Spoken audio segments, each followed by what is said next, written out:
Alhamdulillah, kita bersyukur kepada Allah Subhanahu wa taala atas limpahan nikmat, karunia, hidayah, iman, istiqomah dan juga kesehatan serta kesempatan, sehingga di malam yang mulia ini alhamdulillah kita bisa bertemu melalui secara virtual, dan semoga mudah-mudahan meski pertemuan kita ini masih sangat terbatas melalui online virtual, namun mudah-mudahan ini tidak mengurangi keikhlasan kita dan kesungguhan kita.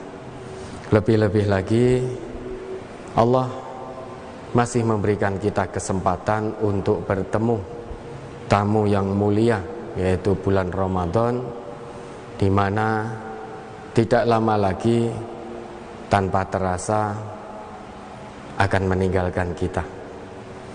Kita ikhlas atau tidak ikhlas, namun nyatanya begitu bahwa bulan yang selalu ditunggu-tunggu kedatangannya oleh segenap umat Islam di belahan dunia begitu cepat terasa sudah hendak meninggalkan kita. Tentu di 10 hari terakhir Ramadan ini, mari kita manfaatkan sebaik mungkin, manfaatkan dengan penuh maksimal, sehingga kita bisa keluar dari bulan Ramadan ini sesuai dengan tujuan yang sudah digariskan oleh Allah Subhanahu wa taala, yaitu la'allakum tattaqun, kita menjadi hamba-hamba, menjadi pribadi-pribadi yang bertakwa di sisi Allah Subhanahu wa taala.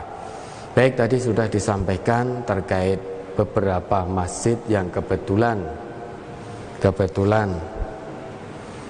berada di bawah Majelis Tafsir Al-Quran, meski sebetulnya Majelis Tafsir Al-Quran itu tidak mendirikan masjid, namun qadarullah ada beberapa masjid yang memang di bawah Majelis Tafsir Al-Quran. Dan malam hari ini ada berapa tadi, sekitar 14 atau berapa ya, itu yang menyelenggarakan giat iktikaf, menyelenggarakan giat iktikaf di 10 hari terakhir di bulan Ramadan. Biar kita tidak salah niat, tidak salah tujuan dari iktikaf ini. Secara fisik kita berada di masjid untuk melakukan iktikaf, namun kalau kita tidak memahami dengan baik apa sesungguhnya makna dari iktikaf itu, bisa-bisa kita hanya pindah tempat, hanya pindah tempat tidur saja, hanya pindah tempat aktivitas saja. Yang awalnya di rumah, lantas kita di masjid.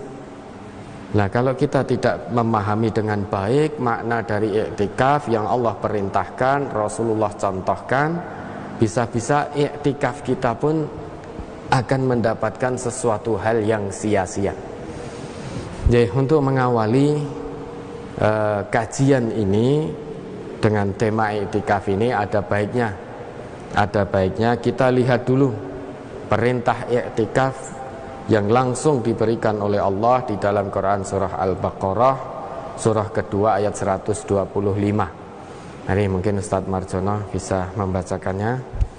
Kita perhatikan ayat Allah ini perintah iktikaf langsung dari Allah. Oke, Ustadz. Surat Al-Baqarah surat kedua ayat 125. A'udzu billahi minasyaitonir rajim.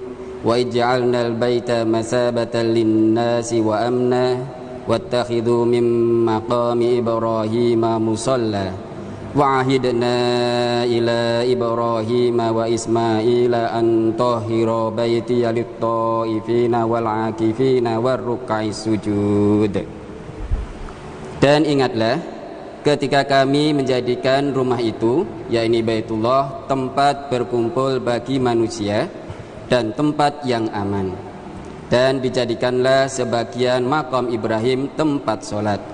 Dan telah kami perintahkan kepada Ibrahim dan Ismail, bersihkanlah rumahku untuk orang-orang yang tawaf, yang i'tikaf, yang rukuk dan yang sujud. Ini sudah sangat jelas. Allah berfirman dalam ayat ini, wa idz ja'alnal baita, dan ingatlah.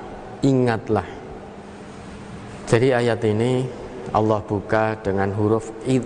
Id itu berarti membuka atau mengajak kita bahwa dahulu pernah terjadi satu peristiwa.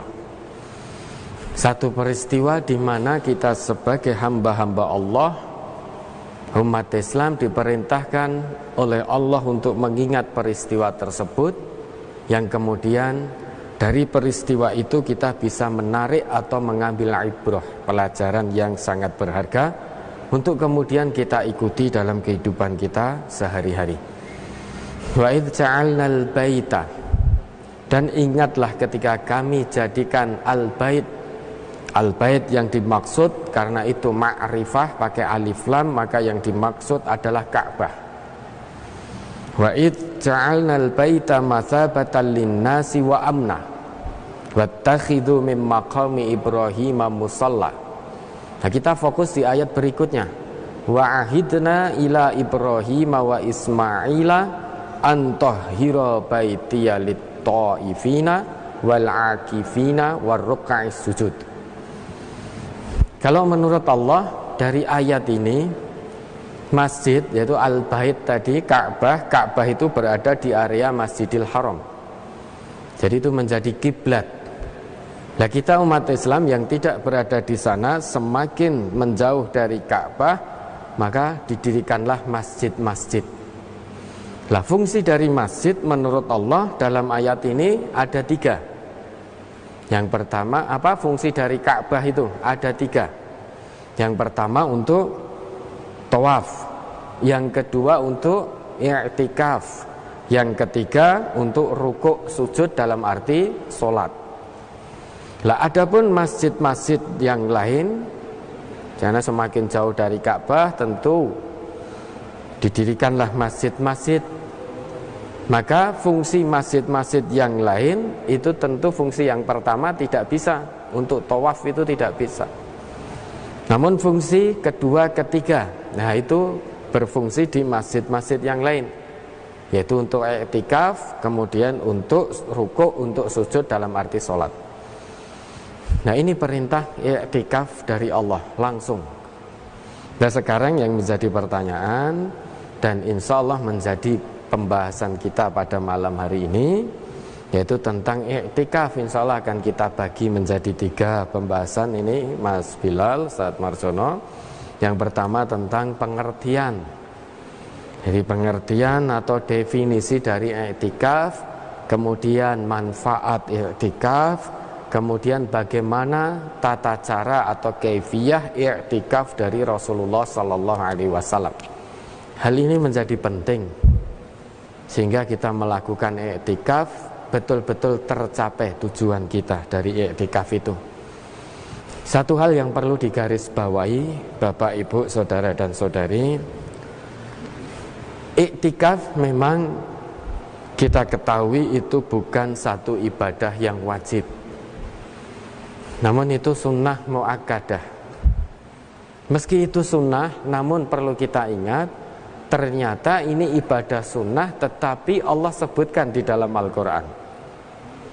Maka ada kaidah, kalau sesuatu yang sunnah Allah sebutkan langsung di dalam Al-Quran, bahkan Allah perintahkan, berarti ibadah ini sangat penting. Contoh, sholat sunnah itu ada berapa? Ustaz, ada banyak kan? Ada banyak. Sholat sunnah ada banyak, ada rawatib, ada duha dan lain sebagainya.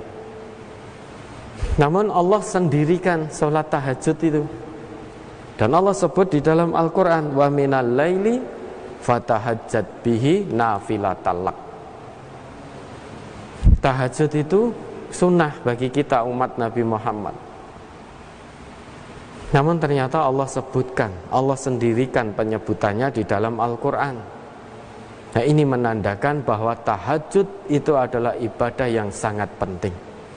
Pelakunya akan Allah angkat derajatnya menuju maqamam mahmudah, tempat yang terpuji, dimudahkan urusan, didekatkan kepada Allah dan lain sebagainya. Setiap permasalahan diberikan jalan keluar oleh Allah. Maka kaidah yang berlaku begitu. Kalau ada ibadah sunnah namun itu disebutkan oleh Allah, berarti ibadah sunnah ini ibadah yang sangat penting, termasuk iktikaf. Salah satu perintahnya tadi Allah sebutkan dalam Quran surah Al-Baqarah ayat 125. Nah maka mari Bapak Ibu kita sama-sama pelan-pelan, insya Allah tidak perlu cepat-cepat, kita akan pelan-pelan senyaman mungkin, sehingga kita bisa memahami dengan baik, dengan sumul, menyeluruh, komprehensif apa makna dari iktikaf dan apa yang harus kita lakukan saat kita melakukan giat iktikaf ini. Yang pertama, pengertian iktikaf itu tentu harus kita jelaskan dulu. Pengertian iktikaf harus kita lihat dari asli bahasa aslinya, yaitu bahasa Arab. Karena iktikaf ini dari bahasa Arab. Maka nanti kalau diperlukan, maka saya mohon izin untuk menuliskan beberapa hal biar lebih mudah dipahami. Jadi iktikaf ini kami mohon izin untuk menuliskan, ya, mohon izin. Insya Allah saya akan pelan-pelan dalam menjelaskan ini, sehingga insya Allah Bapak Ibu yang memang belum pernah belajar bahasa Arab sama sekali, insya Allah dengan penjelasan yang pelan nanti akan bisa mudah menangkap. Ya, i'tikaf itu kalau dalam bahasa Arab tulisannya begini.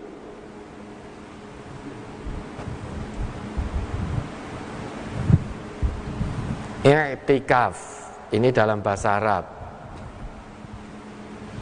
Namun perlu kita ketahui Bapak Ibu, ini bukan aslinya. Ini sudah ada tambahan alif dan tambahan ta. Maka asli dari kata i'tikaf itu adalah akafa.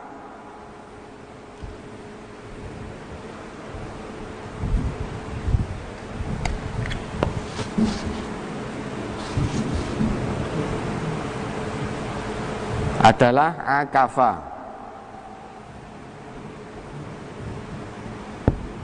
Aslinya akafa. Nah kemudian mendapatkan tambahan alif dan tambahan huruf ta. Nah akafa itu apa?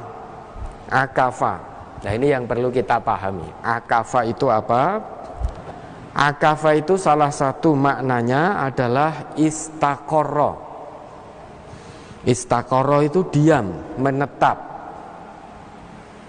Makna yang kedua lazima, yaitu melazimi. Bisa juga labisa atau tinggal. Sehingga kalau kita artikan dalam bahasa kita, akafa itu bisa kita terjemahkan diam dan fokus. Jadi diam dan fokus, bukan hanya sekedar diam saja, tetapi harus fokus. Harus fokus. Kalau hanya sebatas diam tanpa fokus, maka itu bukan makna dari akafa. Akafa yaitu diam dan fokus. Lah, akafa ini itu salah satunya bisa kita temukan dalam Quran surah Al-Anbiya surah ke-21 ayat 52. Makna dari akafa ini, maka di dalam Quran surah Al-Anbiya surah ke-21 ayat 52 kita bisa menemukan makna dari akafa. Coba dibaca itu Ustaz. Surat Al-Anbiya surat ke-21 ayat 52. Idh qala li abihi wa qaumihi ma hadat tamasilul lati antum laha akifun. Ingatlah ketika Ibrahim berkata kepada bapaknya dan kaumnya, patung-patung apakah ini yang kamu tekun beribadah kepadanya? Iya kan? Jadi Ibrahim dulu pernah berkata kepada ayahanda, kepada bapak dan kaumnya, idh qala li abihi wa qaumihi. Ma hadhihi tamathilul lati antum laha akifun. Patung-patung apa ini yang kamu tekun, kamu sangat fokus menyembah kepadanya? Akifun. Akifun ini isim fa'il atau pelaku dari fi'il akafa. Nah, dalam ayat itu bisa kita pahami bahwa dulu kaumnya Nabi Ibrahim itu saat mereka itu menyembah Tuhan-Tuhan mereka itu fokus betul. Diam di hadapan patung dan fokus. Saking fokusnya itu tidak bisa dipalingkan dengan sesuatu apapun juga.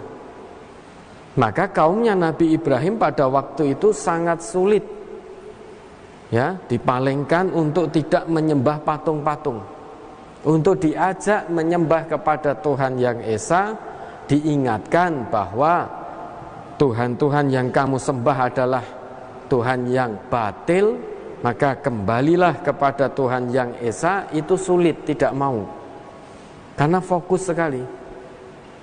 Nah, akifun itu fa'il dari akafa, itu pelaku dari akafa. Maka fokus. Jadi ini umatnya Nabi Ibrahim. Kemudian di umatnya Nabi Musa hal yang sama terjadi. Coba diingat Quran surah Al-A'raf surah ke-7 ayat 138. Jadi hal yang sama. Dulu umatnya Nabi Ibrahim itu sangat fokus menyembah patung-patung yang disebut dengan at-tamasil. At-tamasil jamak dari timsal, yaitu patung yang terbuat bisa dari batu ataupun dari tembaga, sehingga patungnya masih besar-besar begitu. Sehingga patungnya masih besar-besar, masih klasik gitu. Kalau orang menyebutnya ya dewa-dewa dan lain sebagainya. Sehingga patungnya masih besar-besar, lah di situ fokus. Namun ketika umatnya Nabi Musa, patungnya sudah bermetamorfosis. Jadi sudah ada inovasi lebih modern lagi. Maka tidak lagi disebut timsal atau tamasil, tapi disebut asnam. Coba dibaca saat. Surat Al-A'raf surat ke-7 ayat 138. Wajawazna bi bani Israil al-bahra fa'atau ala qaumi ya'kufuna ala asnamin lahum. Qalu ya Musa ij'al lana ilahan kama lahum alihah. Qala innakum qaumun tajhalun. Dan kami seberangkan Bani Israel ke seberang lautan itu. Maka setelah mereka sampai kepada suatu kaum yang tetap menyembah berhala mereka, Bani Israel berkata, "Hai Musa, buatlah untuk kami sebuah Tuhan atau berhala, sebagaimana mereka mempunyai beberapa Tuhan atau berhala." Musa menjawab, "Sesungguhnya kamu ini adalah kaum yang tidak mengetahui sifat-sifat Tuhan." Ya kan? Di situ Bapak Ibu bisa temukan ayat yang berbunyi ya'kufun. Itu dari akafa. Jadi wajawazna bi bani Israil al-bahra fa'atau ala qaumin ya'kufuna ala asnamin lahum. Nah, ini betapa bengalnya ya, betapa keras kepalanya Bani Israel. Padahal Allah sudah selamatkan dari kejaran Fir'aun. Dan Fir'aun beserta bala tentaranya itu tenggelam di hadapan, disaksikan oleh mata kepala mereka. Namun ternyata itu tidak bisa menjadikan ibrah. Nah, setelah diselamatkan oleh Allah, bisa menyeberangi lautan, lantas dalam perjalanan mereka menemukan satu kaum yang masih diam fokus menyembah kepada berhala-berhala mereka. Ya'kufuna ala asnamin lahum. Nah, di sini disebut asnam, bukan lagi tamasil. Jadi ini sudah berinovasi berhalanya. Kalau asnam itu jamak dari sonam, itu bisa terbuat dari kayu dan lain sebagainya. Kalau dulu besar-besar laksana dewa itu. Nah, kaumnya Nabi Musa itu membuat patung, yaitu sapi, anak sapi. Sehingga ada inovasinya. Dan ini sangat menjadi aneh. Aneh, akal sehat kita tidak bisa menerima. Patung yang mereka buat sendiri, kemudian mereka sembah, sedangkan patung itu tidak bisa menolong dirinya sendiri, apalagi menolong orang yang menyembahnya. Ini kan aneh. Namun itu ternyata tidak menyebabkan umatnya Nabi Ibrahim dan umatnya Nabi Musa sebagiannya tetap fokus pada penyembahan berhala. Nah, kita fokus pada pengertian dari i'tikaf ini. Asalnya adalah akafa. Akafa itu diam dan fokus, punya satu tujuan. Punya satu tujuan. Umatnya Nabi Ibrahim, umatnya Nabi Musa itu menyembah berhala mereka dengan begitu fokusnya. Saking fokusnya sangat sulit untuk dipalingkan oleh apapun. Bahkan diingatkan oleh Nabi Allah, oleh Nabiullah juga tidak mau, enggan untuk diajak kembali menyembah Tuhan yang Esa, tidak mau saking fokusnya. Nah, di zaman modern ini berhalanya pun juga sudah berinovasi sedemikian banyak. Coba kita perhatikan. Mari kita muhasabah pada diri kita. Berhala sekarang sudah berubah menjadi uang, harta benda, kedudukan. Bahkan gadget, mahmul, HP itu sudah menyebabkan manusia sekarang sangat fokus. Mungkin anak-anak kita, saudara kita, keluarga kita. Mungkin kita pernah melihat saudara kita saking fokusnya terhadap HP-nya, kita panggil itu tidak menoleh. Kita ajak bicara tidak nyambung. Itu orang yang begitu disebut akif, dia fokus terhadap mahmulnya, terhadap HP-nya. Saking asiknya, apalagi anak-anak muda itu. Sekarang kecanduan main game online dan lain sebagainya. Kalau sedang main game, diajak bicara orang tuanya pun seringkali tidak menggubris, tidak nyambung. Atau main game di laptop, temennya ngajak bicara juga tidak nyambung. Itu akif, fokus pada game online-nya. Nah, orang yang bekerja sekarang sudah, misalkan di hari Jumat, sebentar lagi sholat Jumat akan didirikan, khotib akan naik mimbar. Ketika diajak, dia masih fokus dengan pekerjaannya. Dia jawab, wah khotib saja belum naik mimbar. Wah, masih khutbah yang pertama, masih ada khutbah yang kedua, dan seterusnya. Berarti itu fokus. Lah makanya i'tikaf juga demikian. Jadi diam dan fokus. Usaha yang lebih serius lagi, itu namanya i'tikaf, bukan hanya sekedar akafah, tapi i'tikaf ditambahi tadi huruf alif dan juga huruf ta. Maka satu kata dalam bahasa Arab, kalau di situ sudah mendapatkan tambahan huruf, berarti bangunan bahasa Arabnya itu ada tambahan. Sedangkan ada kaidah ziyadatul mabna tadullu ala ziyadatil makna. Jadi bertambahnya bangunan, kalau tadi akafa 3 huruf ditambahi alif dan ta menjadi 5 huruf, berarti bangunan huruf ini, kata ini itu ada tambahan hurufnya. Lah tambahan huruf ini menunjukkan tambahan maknanya.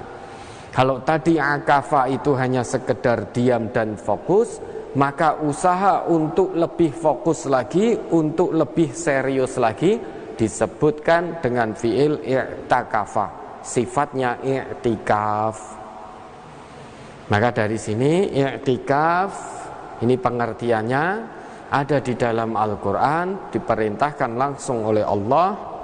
Lah i'tikaf kalau sudah mendapatkan tambahan huruf begitu, berarti dia ada beberapa makna yang lebih mendalam lagi, dan itu menjadi manfaat bagi i'tikaf. Yang pertama adalah usaha yang lebih serius. Jadi orang yang beriktikaf itu lulus dari iktikaf dia harus lebih serius lagi dalam mendekat kepada Allah. Usahanya harus lebih serius lagi. Kalau kita melakukan i'tikaf 10 hari terakhir di bulan Ramadan, selesai i'tikaf kok kembali lagi ke masa lalu, artinya usaha kita masih biasa-biasa saja, jalan di tempat, sholat jamaah kita juga masih hanya kadang-kadang, kemudian masih suka menunda-nunda sholat, tidak suka mendengarkan ta'lim-ta'lim yang di situ disuarakan Quran dan Sunnah, masih suka benci dengan orang yang menyuarakan Al-Quran dan Sunnah, maka berarti dia tidak mendapat manfaat apapun dari i'tikaf. Karena orang yang i'tikafnya benar, i'tikafnya betul, maka dia akan lulus dari i'tikaf itu ditandai dengan usaha mendekat kepada Allah lebih serius lagi. Itu makna manfaat dari i'tikaf yang pertama. Kemudian yang kedua, terencana. Hidupnya itu terencana, terprogram. Jadi untuk melakukan kebaikan-kebaikan itu terencana dengan baik. Jadi orang yang lulus dari i'tikaf, maka hidupnya itu terencana, tidak hanya sebatas banyu mili mengikuti kemana air mengalir, tidak. Namun ada rencana kebaikan-kebaikan yang sudah dia susun. Nah kemudian yang ketiga, manfaatnya hidupnya menjadi terpola. Menjadi terpola. Untuk kebaikan-kebaikan menjadi terpola. Tadi punya rencana, usaha yang sangat serius, kemudian usahanya itu dia gambarkan dalam satu perencanaan yang matang, kemudian rencana itu dia polakan sehingga hidupnya itu terpola, penghambaan dirinya kepada Allah itu ada polanya, tidak asal-asalan. Nah kemudian yang keempat, manfaat keempat adalah konsisten, istiqomah. Itu orang yang lulus i'tikaf. Sehingga dengan kata lain, i'tikaf itu bisa kita artikan dengan bahasa kita, gambaran suatu hamba. Jadi gambaran seorang hamba yang sangat serius dalam mendekatkan diri kepada Allah, terencana hidupnya, terpola hidupnya, dan konsisten dalam menghambakan diri kepada Allah, tidak lain dan tidak bukan untuk mengharap ridha Allah. Itulah i'tikaf. Jadi fokus betul. Jadi di masjid bukan hanya berdiam diri, tetapi ada program. Ada program yang terencanakan dengan baik, kemudian terpola dengan baik. Maka saudara-saudara yang saat ini sedang menjalani i'tikaf, bersyukurlah kepada Allah. Berarti saudara menjadi hamba-hamba yang dipilih Allah. Ada program besar di dalam i'tikaf saudara ini. Ada program yang begitu mulia. Maka kalau hanya sebatas pindah tempat dari rumah kemudian ke masjid, tetapi di masjid itu tidak ada programnya, tidak ada rencananya, dan juga tidak ada konsistensi, maka i'tikaf tinggal nama saja. Hasilnya tidak akan kita dapat. Di dalam masjid hanya pindah tidur. Di dalam masjid masih sibuk dengan HP-nya, masih sibuk dengan WA-nya, masih sibuk dengan Instagram-nya, dengan Facebook-nya. Sehingga tujuan dari i'tikaf tidak bisa dipahami dan tidak bisa diraih. Karena hanya pindah tempat ngertinya atau yang dipahami, pokoknya i'tikaf itu berdiam di masjid.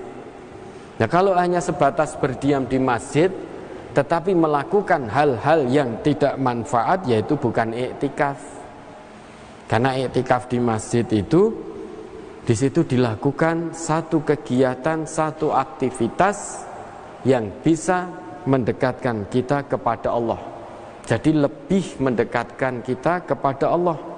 Kalau hanya untuk urusan-urusan kegiatan yang tidak bermanfaat, maka muspro i'tikaf kita. Maka lakukan kegiatan-kegiatan apapun itu, yang penting adalah kegiatan baik, entah itu sholat, entah itu qiraatul Quran, maupun kajian-kajian, maupun hal-hal lain yang memang bisa menjadikan kita lebih dekat lagi kepada Allah. Oke, mungkin sampai